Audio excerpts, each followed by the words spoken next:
You don't need college to learn stuff, okay? Everything is available basically for free. You can learn anything you want for free. It is not a question of learning. There is a value that colleges have, which is like, seeing whether can somebody work hard at something, including a bunch of sort of annoying homework assignments, and still do their homework assignments and kind of soldier through and get it done. That's like the main value of college. And then also, if you probably want to hang around with a bunch of people your own age for a while instead of going right into the workforce.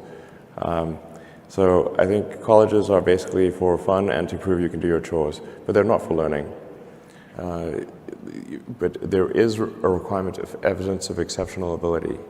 Like you just can't, if you're trying to do something exceptional, you must have evidence of exceptional ability. I don't consider going to college evidence of exceptional ability. In fact, ideally you dropped out and did something. I mean, obviously, look at Gates is a pretty smart guy, he dropped out. Jobs, pretty smart, he dropped out. Larry Ellison, smart guy, he dropped out. I'm like, obviously not needed. Generally, you want education to be like as close to a video game as possible, like a good video game. Like, you do not need to tell your kid to play video games. They will play video games on autopilot all day. So, if you can make it interactive and engaging, then you can make education far more compelling and far easier to do.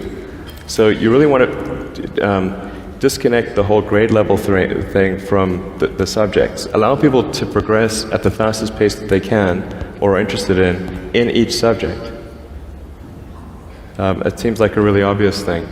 I think like most teaching today is a lot like vaudeville, where and as a result, it's just not that compelling. It's like somebody standing up there and lecturing to you, and they've done the same lecture several years in a row. They're not necessarily all that engaged or in doing it. Do you agree with Peter Thiel about the unnecessariness of university, higher education?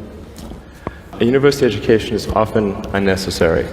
That's not to say it's unnecessary for all people, but I think you probably learn about as much, or the vast majority of what you're going to learn there in the first 2 years, and most of it is from your classmates. Now for a lot of companies, they do want to see the completion of the degree, because they're looking for someone who's going to persevere and see it through to the end, and that's actually what's important to them. So it really depends on what somebody's goal is. If the goal is to start a company, I would say no point in finishing college. So I think that's how it should be, and it shouldn't be that you've got like these grades where people move in lockstep, and so everyone goes through, goes like normally, we'll go through English, math, science, and so forth from like 5th grade to 6th grade to 7th grade, like it's an assembly line. But people are not objects on an assembly line. That's a ridiculous notion. Sure. So how would you educate your 5 boys? Actually, I created a little school. Yeah. What kind of school? Could you describe to us? Sure. It's small. It's only got 14 kids now, and it'll have 20 kids in September. It's called Ad Astra, which means to the stars. That's maybe a bit different from most other schools, is that there aren't any grades. There's no like not grade 1, grade 2, grade 3 type of thing. Making all the children go in the same grade at the same time, like an assembly line. I know. Because some people love English or languages, some people love math, some people love music, and they have different abilities at different times. It makes more sense to cater the education to match their aptitudes and abilities. So I think that's one principle. Another is that it's important to teach problem solving, or teach to the problem, not to the tools.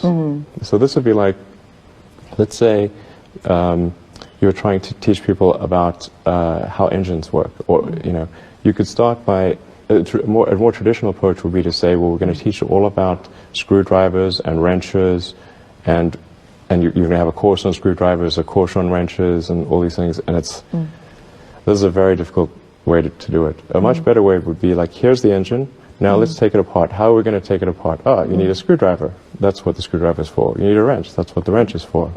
And then a very important thing happens, which is that the relevance of the tools becomes apparent. It seems to be going pretty well. I mean, the kids really love going to school. I think that's a good sign. You know, I mean, I hated going to school when I was a kid. It was torture. So the fact that they actually think vacations are too long. Like they want to go back to school. Wow. Yeah, exactly. That's weird. I know. You know, if you think of like what is education, like you're basically downloading data and algorithms into your brain, and it's actually amazingly bad in conventional education because like it shouldn't be like this huge chore. Like the more you can gamify the process of learning, the better. Like, and I think unfortunately, like a lot of education is very vaudevillian. You've got someone standing up there kind of lecturing at people, and they've done the same lecture 20 years in a row, and they're not very excited about it. And that lack of enthusiasm, is conveyed to the students. They're not very excited about it. They don't know why they're there. Like, why are we learning this stuff? We don't even know why. In fact, I think a lot of things people learn, probably there's no point in learning them, because they never use them in the future.